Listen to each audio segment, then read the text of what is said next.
Hey, what's going on, Patriot Business Owners of America? We're live at it again on Wednesday. Whoa, Wednesday. Doing what we do with our favorite people in business to surround ourselves with so that we can become next level leaders in business. So, yeah, I don't think your mic. Mike Doc Rannigan, nobody can hear. I don't think your mic's working, homie. Oh, it shows that I'm working. I don't think your mic. I think I'm the only one over here that has a good mic. So. Yeah, it's not. No, you're off, Mike. That's an understatement. Mic's off. Jeff's on.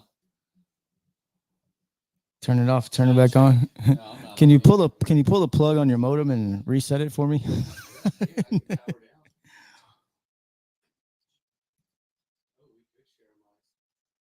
Let's put that bitch in the front. I think everybody can hear, right?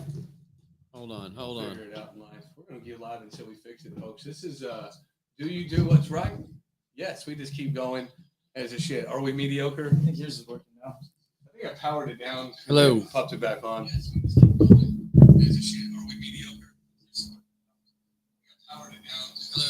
Popped it back on. Check 1 2. Hey, we're live across the land again. YouTube land, Facebook land. Yeah, we're live doing our sound check. Sorry, folks. Well, this is what we do. This is how rawness takes place. Well, I think at the end of the day, we need a little AV love. Gonna have to take place in this trap.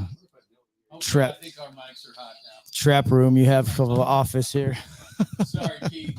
And all the viewers. At the end of the day, you know, when you try to run a podcast, you want to run something and make it successful, and you share that space with another business. We run into hiccups, right? We run into problems. We run into issues. You go live and their shit doesn't work. That's okay. It is okay because that's what reality is, folks. The universe isn't meant to go in any secular way, and that's when, like, we did what was right. So tonight we're going to be talking about a couple of key points in business that helps us become better leaders, right? And one is detest mediocrity, and the other is do what is right. And so those two phrases there. So are we still jacked up? Just keep rolling. Okay. I think we'll be all right. We'll figure it out. We got a media guy that can cut and paste and rip it and repost it, so we'll be fine.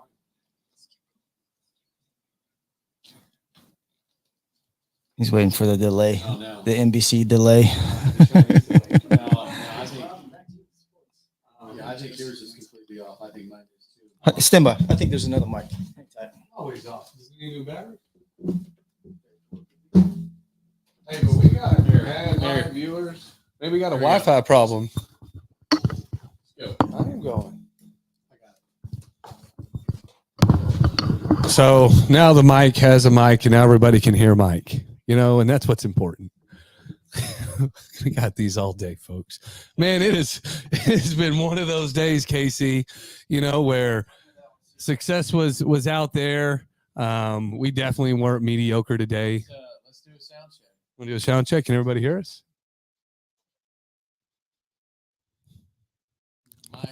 Mike's mic is hot.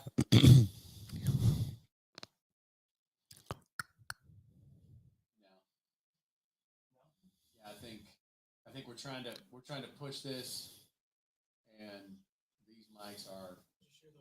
Yeah, it's okay. We'll just talk louder. We have a bigger voice. We'll make it happen. I even got batteries. We need new batteries. That's the one that's working. Let's do it. You know, Let's battery up. So while we're talking about that, yeah. right, you got to push yourself, right? And we're going to push this doggone broadcast into working. It's coming. We're not going to stop. We're not going to be mediocre. And Casey, I want to know, man.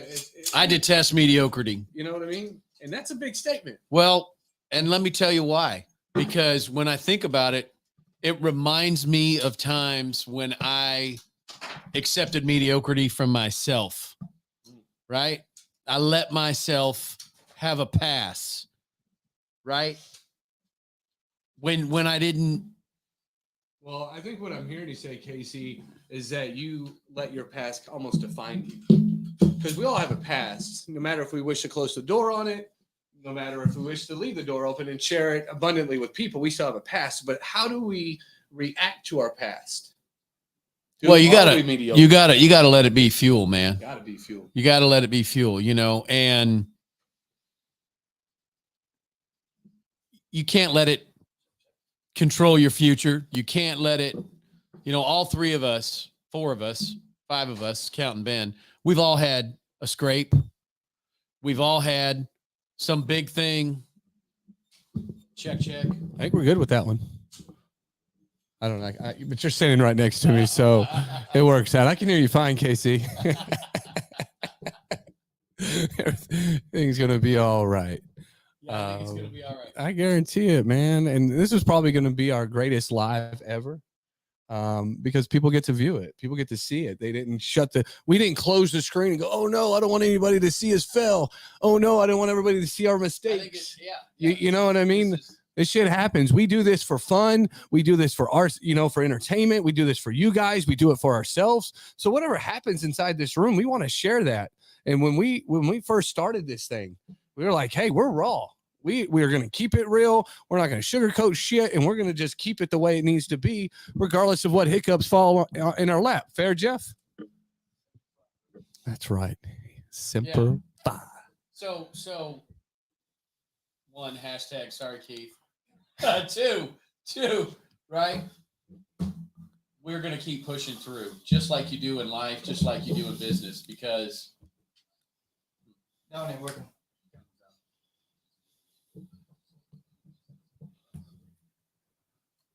So we're going to play Musical mics. My favorite game. for the next 20 minutes. This is my favorite game. It does happen to be Doc Rannigan. I'll slide it to the middle. Get this That's carousel. the only one that's We'll working. get this That's crazy. I have no idea. Folks, if there's anybody out there in media land or the audio video world that may know what some troubleshooting tips that we can take after this, let us know in the comments. First off, you can clean that fucking desk up over there. Y'all can't see that desk, so it's fair. Let's not pan It's over to fair. the desk. Stand over there real quick. Hey, that's life. Check it out, because that's reality. That's chaos in fucking motion, folks. Where were we? We're talking about, Where were you know we? what? I mean, You know what I mean? Don't forget to be awesome. if you think that desk is jacked, Hey, but they say that. What was you telling me last Hey week? man, a messed up desk is a Sign of a genius. son of a genius. Yeah, And I like to my own horn, but my wife's a genius. man. But at the end of the day, I don't think it really matters what your desk looks like. I think it matters the acceptance of mediocrity, like you're talking about, right? I don't think your desk says anything about who you are. And to be perfectly honest, some of the most successful people I know have a fucking shit show of a desk, and I get it, right? So, what we're talking about tonight is, being mediocre and living in that. I like to explain it. There's a ladder in life, and there's about a good 95% of people that like to stay on the first rung when what they're seeing ahead of them is, I'm happy, I'm off the ground, I'm no longer in the water, right? There's 5% of us that are like, man, there's 9 other rungs that we can get to. I wonder what's up there. Reach up. Yeah, let me just take a chance and reach to the next one, right? Use my legs and my shoulders to pull myself up, because you never know what's up there. And sometimes you might fall down. You might go a couple back. But at the end of the day, I've never been one to stay at the bottom of the rung. I promise you that. It's not my style. I was. There was a point in time in my life where mediocrity was comfortable. So I know exactly what you're talking about when it comes to that ladder of life. Yeah, double mic. Actually, right here's a triple mic. Yeah. So and I'm going to tell you something. come on in. That Come on over here. yeah.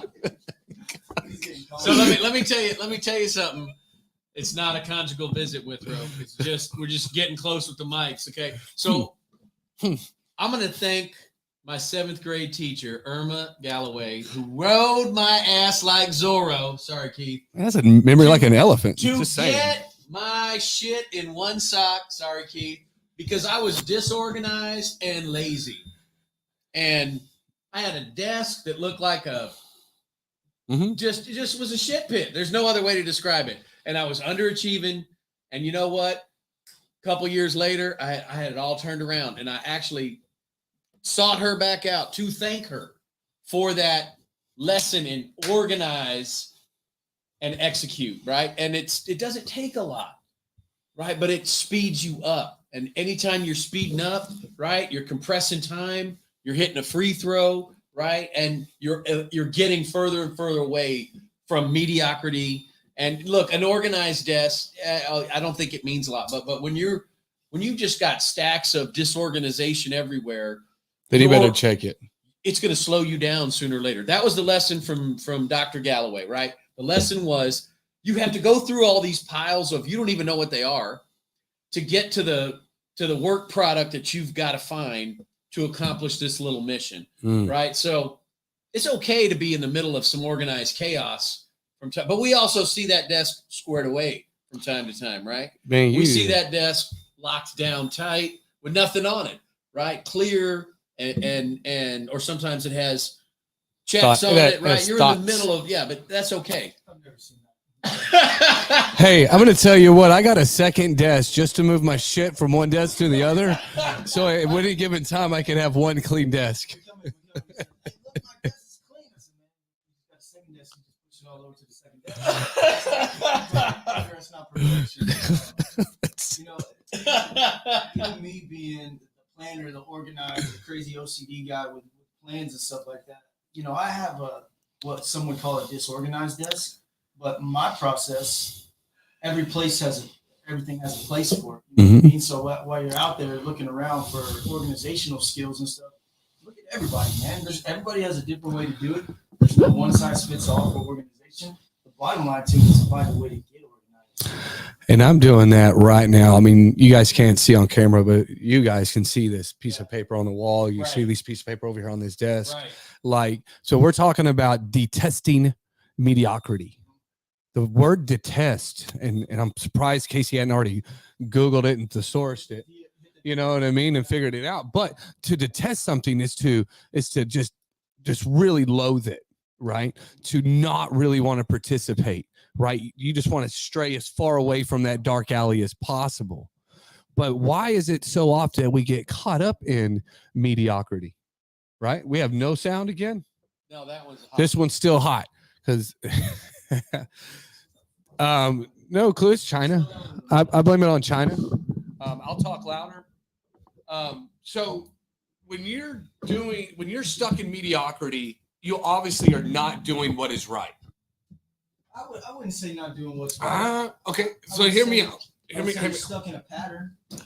But is it right for the growth of your business if you're going to continue to be mediocre? Hell no. Okay. So if we're stuck in mediocrity and we're business owners, is that doing what's right for your employees, for your staff, for your family, for Absolutely your client? No, absolutely Right? not.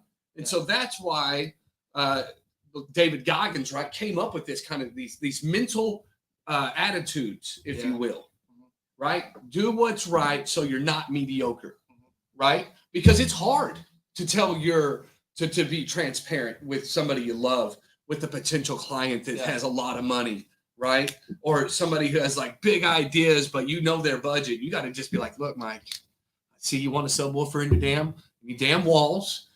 You don't really want to spend the money. You know what I mean? You got to be able to do that. And that's how we go from mediocrity by doing what is right in all phases of your life. Yeah, and it's not always easy, man. And no. I think all of us have been at a point where taking the easy road was there, right? And I think stepping back and learning how to be transparent, learning how to be honest with yourself first is the way that you take that first step to be that way with other people.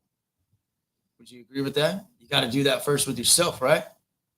Yeah, a lot of us had that backwards. Yeah. Because I could tell you anything you wanted to hear.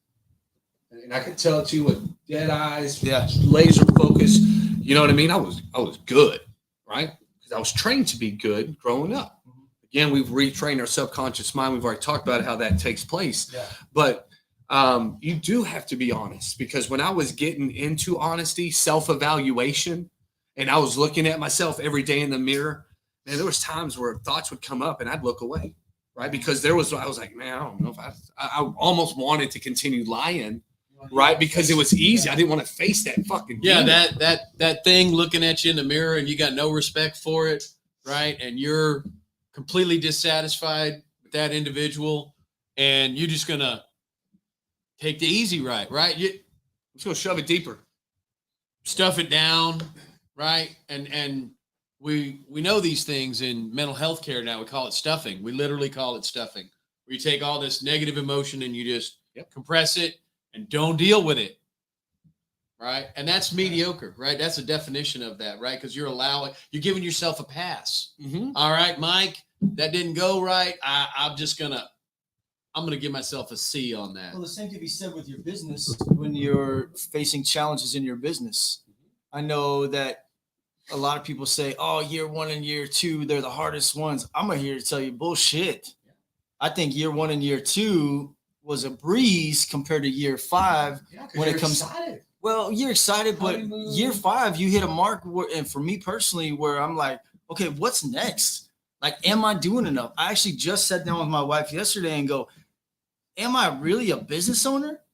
Like, am I feeling the pain of, like, do I just own a job? Like, am I scaling properly? Like, all these questions in year 5 have started surfacing. Yeah. So what you're saying is like that accountability mirrors. You got to look at it, and you got to, just like I tell my son, don't run from it, run to it, right? And hit them face forward, dead on, and run right through them. It's going to hurt a lot of the times. It's not going to be easy a lot of the times. But settling for mediocrity is to turn the other way, to turn the other cheek and not face those problems head on. Year 1 and year 2 are completely different than year 5, year 10, year 12. As you continue to be a business owner, it gets harder and harder every year in certain aspects. That's my input to it. No, and you're right. And that's why I'm in what year I'm in?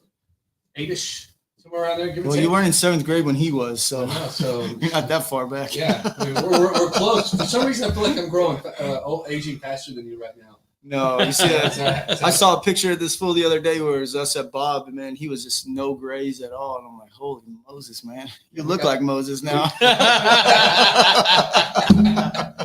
Yeah, the zingers are on fire. I know. That's because he wasn't here last week. I mean, it's better to be seen, not viewed, I guess. I mean, that's No, but so he says, hold yourself accountable.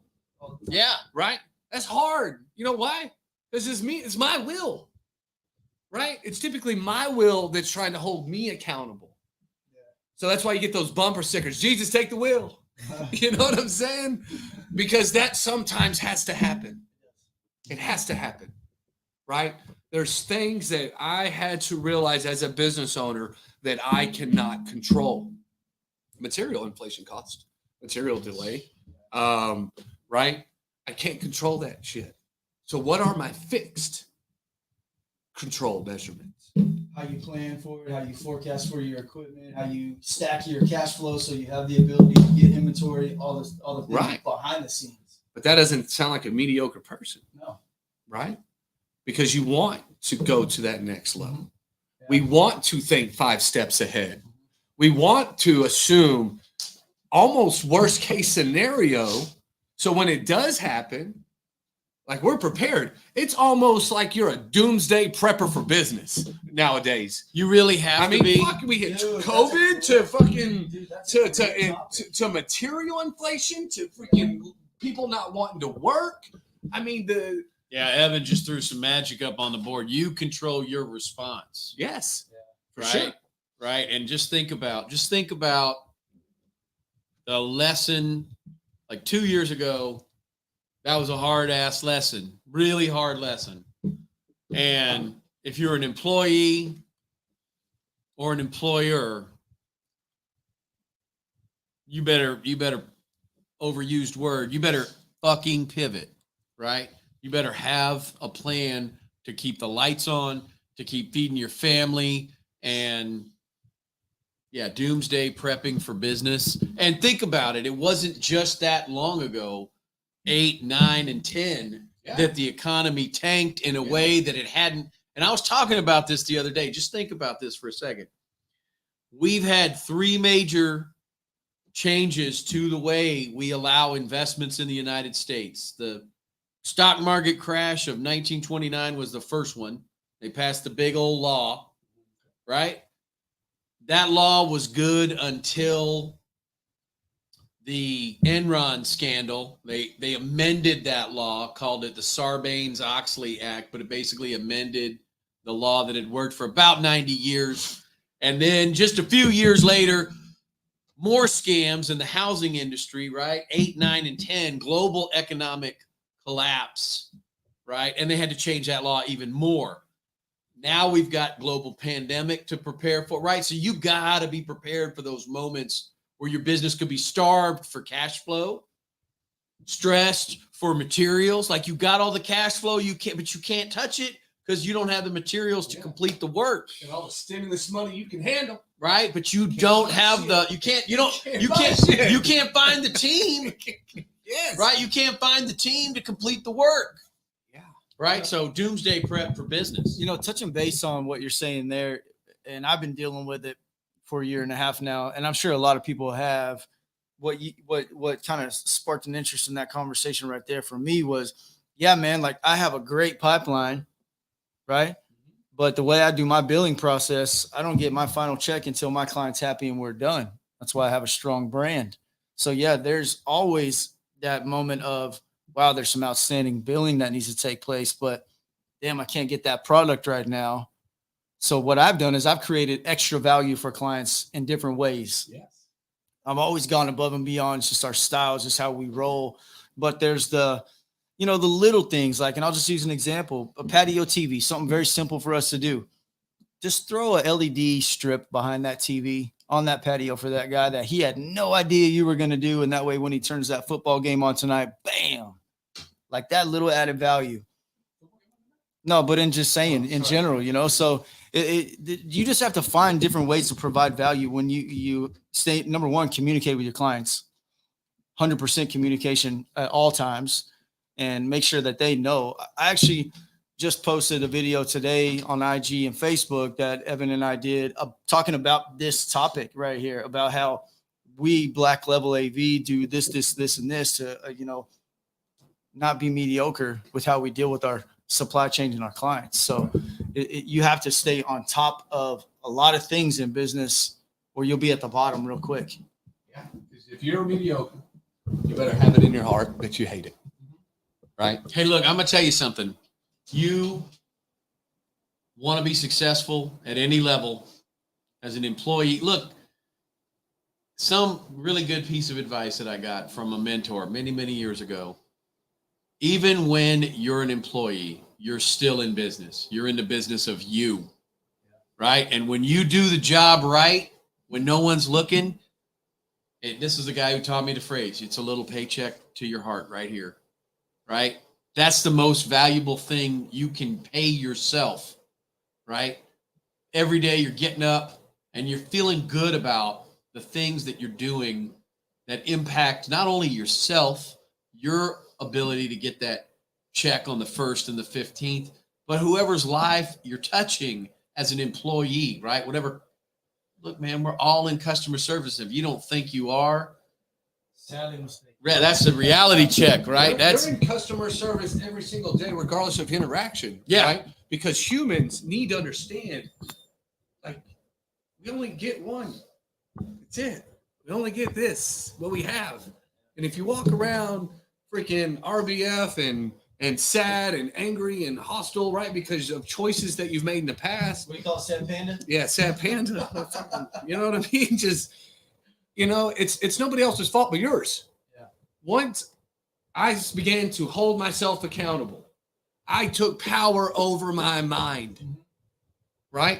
It shows that you didn't want to stay at the bottom, but there's 9 other rungs there to get to level 10, right? And then even when you get to level 10, my man Goggins says there's never an end of a race. No. And I was probably the guy behind the ladder holding it. And they're like, hey, what's Mike doing? And I'm like, oh, no, everybody's good. I'm just holding the ladder so y'all don't fall. Yeah. Right? I'm busy. I'm doing something. Yeah. Right? And so that's where we can get confused at. Right? We are doing something. But is it to the best of your ability? Is it at your level that you know you can hit? Is that your fullest potential? And it's hard because people will begin to hate on you. People will begin to tell you that, man, you shouldn't have made that decision. You know why? Because people don't like to look bad and you look good in front of them, especially if they know where you came from. I think it's crazy because as you mature as a business owner, to me, this is how this is kind of the point in my life where I am is I'm maturing more as a business owner. My thoughts are different. My expectations are a little different, a little higher standards, right? You notice that the circle that you once surrounded yourself with is much smaller at the end of the day. And don't let that be a bad thing. I'm not saying that in a derogatory way by any stretch of the means. You can have 100,000 friends if you want. I'm talking about your circle, the people that you could call and say, grab your bat, get in the car, don't ask any questions, let's go. You know, those kind of people. That it's one of those things. So as you grow, as you determine what level you are at physically, mentally, spiritually, all of these things tie into place for becoming the next step above mediocrity. They all play a factor. Everyone and every breath you take, whatever energy you put out, you're either going to give out, you're going to get half measures avail us nothing. Yeah. Right? Half measures avail us nothing. It took me a long time to understand what that meant. Right? If you really break that down, that's pretty deep. Stupid deep. Like ridiculous. And when you, like you said, when you begin to, so what do they say? There's the 3 hardest things in the world, right? Diamonds, steel, and knowing yourself. Chess. Checkmate. Right. Right? And so when we take that journey and people go, well, I can't find my purpose. Well, no shit, because purpose is fluid. Right? Your purpose today will be different than your purpose 5 years from now. It really needs to be, right? It has to be. Because if it's static like that, You're mediocre. you're not growing, right? You're not better than yesterday. You're not pushing yourself. You're not getting comfortable with being uncomfortable. And you're leaving your potential untapped. For sure. Right. And what's the big danger about that? You're not gonna be where you want to be. You're not gonna be hitting the metrics. This isn't about always banging the cash register, right? It's about accomplishing more, right? Being better than yesterday is not about my bank account's gonna be, or the Learjet or whatever your goal is. These are the benefits of testing yourself, of pushing yourself, right? And there are other benefits, more important benefits, opportunities to create jobs, opportunities to lift others up, being the biggest donor at your church, right? At your, whatever's important to you, right? Boy Scouts of America, Girl Scouts of America, the Roman Catholic Church, whatever your core values align with, right? Don't you want to be the biggest player in that room? When people walk in, they're like, oh shit, Skinner's here, right? That's the guy we wanted to come to this charity donation, right? This charitable event, right? Yeah. That's the benefit of not fucking around with half measures, right? You get to do things that will impact your legacy, right? And I'm going to tell you something, we've all in this room said goodbye to some amazing people who left a big legacy, big shoes to fill in the and everybody out there in social media world, right? I mean, it's been 2 years, global pandemic, 2% of the population affected, some very badly. Big shoes are left to fill, right? But you see where the rubber hits the road, the legacy that these lives that were not mediocre left behind, right? How many changes and touches and impacts that you'll have by not accepting half measures from yourself.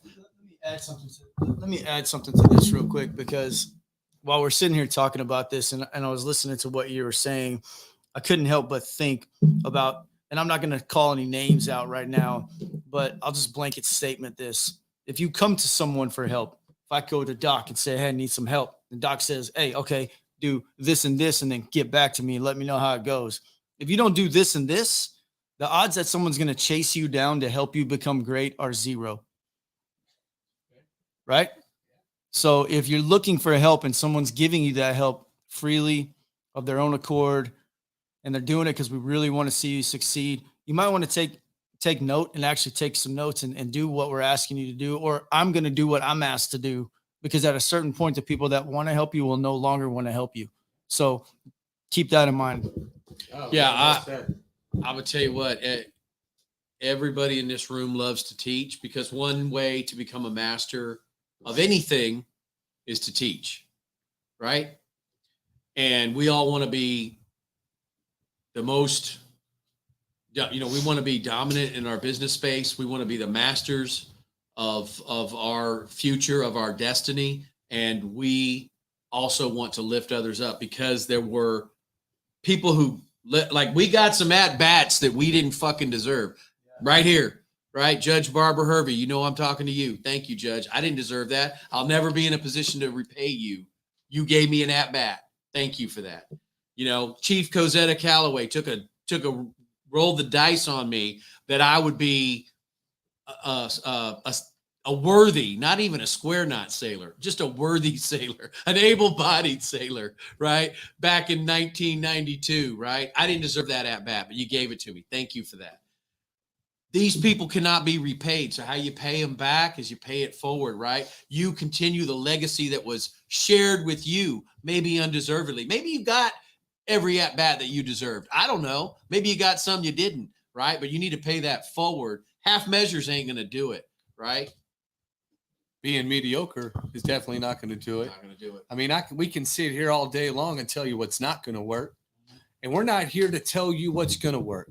All we're here to do is to share with you guys our experience at work for us and give you suggestions that you can implement freely as you will.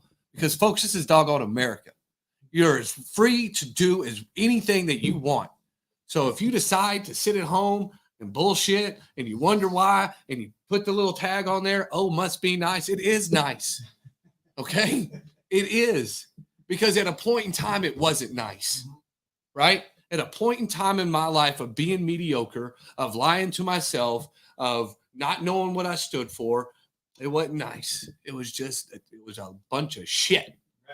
Right? It was just a bunch of, you know what I mean? And but when that pivot, right? Whenever people around me began to hold me accountable, when people began to call me on my bullshit, right? That's when true magic happens. When I began to invest in myself with new knowledge, new people, right? Ripping the Band-Aids off, the scabs off, going through hell, but just keep going, right? I think there's a country song out there. Yeah, I think you're right. Right? If you're going through hell, just keep going. Don't stop. You know what I'm talking about, folks. And oftentimes we can get stuck in the mud and just go, what's the point? You get stuck in the quicksand, it's going to take you down. It may be a slow one, but it's going to take you down. Yes, Keith, sorry about the salty language tonight. We're just a little fired up because of the mics. The mics were on fire today. The mics were on fire. Mics were on fire. Some ears are burning. I'll tell you what. So today, just some key points. Untap your fullest potential. Detest mediocrity. Okay? And Look, you know, if you're looking for ways, I've said this before. We've all said something very similar to this. If you're looking for ways to dial that in, to tune that up, right? If you felt like you've been in a rut, it's easier to act your way into a new way of thinking than to think your way into a new way of acting. So what does that mean in plain English? Get up and get after it.